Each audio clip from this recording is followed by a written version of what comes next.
माणुसकीने वागवतं या साध्या गोष्टीला पारखा झालेला आपला समाज.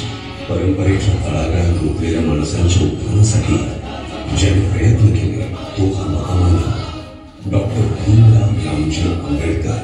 या महामानवाने आखलेला हा बुद्ध मार्ग आपल्याला पुढच्या हजारो वर्षांच्या वाटचालीसाठी दिशा दाखवत राहील. बुद्धं शरणं गच्छामि.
किती वर्ष हे उष्ट अन्न खाणारेस, किती वर्ष हे असं फेकलेल्या अन्नावरती स्वतःचं पोट भरण्याची ही दरिद्री चालू ठेवणारेस कशासाठी?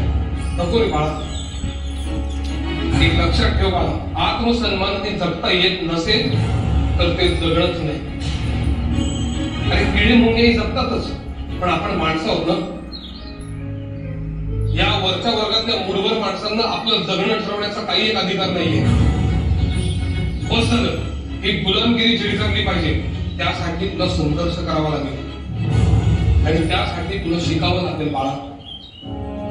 आपल्या बुद्धीच्या आणि ज्ञानाच्या जोरावर हे स्वतःला वरचढ समजतात, पण तीच बुद्धी तुझ्या जवळ आहे आणि त्याला धार येणारे ती केवळ आणि केवळ शिक्षणामुळे. तुला शिकलंच पाहिजे, संघर्ष केलाच पाहिजे.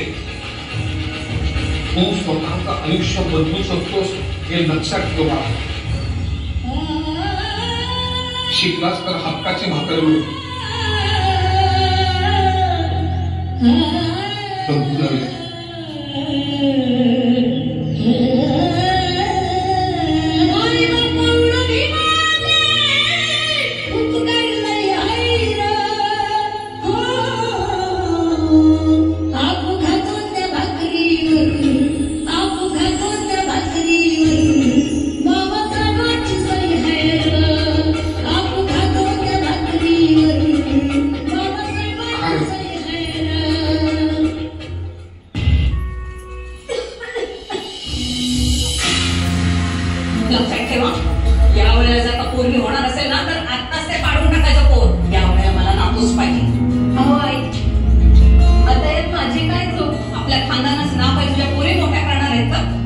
एक लक्षात ठेव, कोरोना झाल्याशिवाय मी तुला थांबू देणार नाही.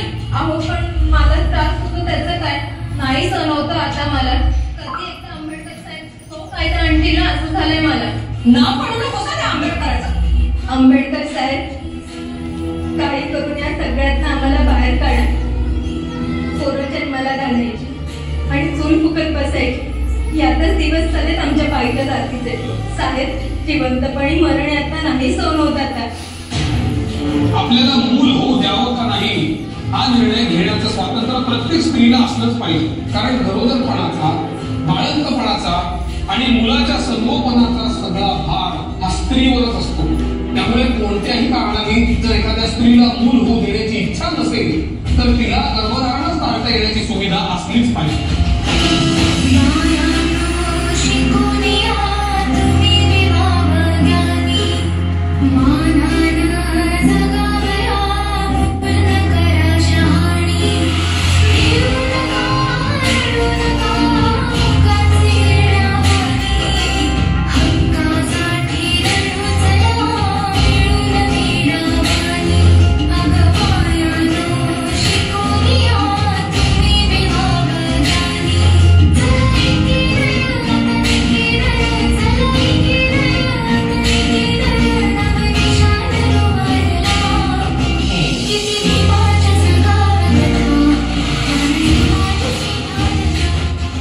But I